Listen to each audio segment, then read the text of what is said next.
anybody have a favorite song or anything that you liked about the album? Yeah, I was just going to ask you if you guys had a favorite yet. That's like asking you to pick between your kids, though. You know, like I like Faithless and Stolen Over. Thank you. Well, yeah, those are some of the favorites. What about you, Jake? What's your favorite? Faithless. Faithless? Jinx? Heart of Fire, Faithless. Okay. I like Heart of Fire. Heart of Fire? Yeah. Alright. Guinness Heart. Drag Me to the Grave. Drag Me to the Grave. And I'm not going to pick one, so I like them all. Who thought of the illustration for the album? It's so amazing. Well, you know, Richard Villa, who does all of our artwork, initially, I had sat down with him about a concept for the album cover that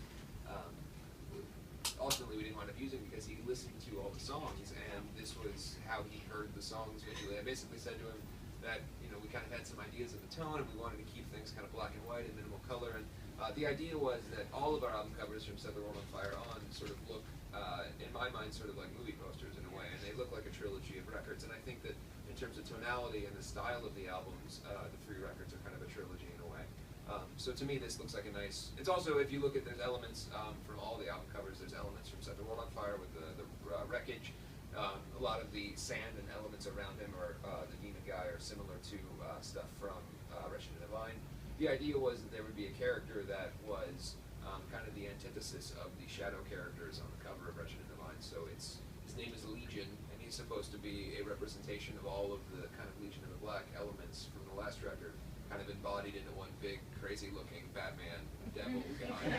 Really awesome. I grew up listening to a lot of Metallica, so like working with Bob Rock was, you know, really awesome to see the Black Album and all the albums after, and so it was good kind of revisiting all of that for me, listening to that when I was a kid. So Yeah, kind of same boat for me. Metallica, Pantera, that kind of stuff.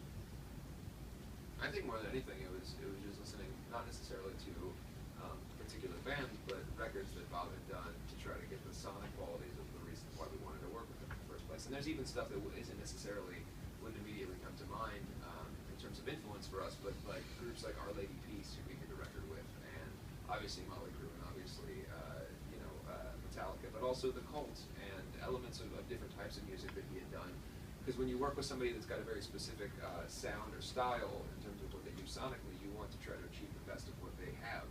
And so, at least in their toolbox. So for me, it was more just listening to the elements of different kinds of music that could, if we were able to cast the light of those sonic qualities onto our music, that it would enhance it. So, and then I'm always just listening to my general influences, most of which are pretty well documented. But we've always been pretty open about the influences that we have, and we kind of wear them on our sleeve. A lot of bands try their best, particularly younger bands try their best to have the perception that they invented everything and that they are somehow, you know, sort of omnipotent, like we are the music gods and whatever. And to us, it's always been very clear that we are influenced by these different sorts of bands. And you know, it's been something that for us has been an easy target for people to make fun of, or whatever is the, you know, the associations with, say, Motley Crue or whatever else. But we wear it proudly. We know that if it weren't for the forefathers and rock of the bands that came ahead of us, we wouldn't have existed. We've always tried to make every record different. You know, we don't want to make the same album twice.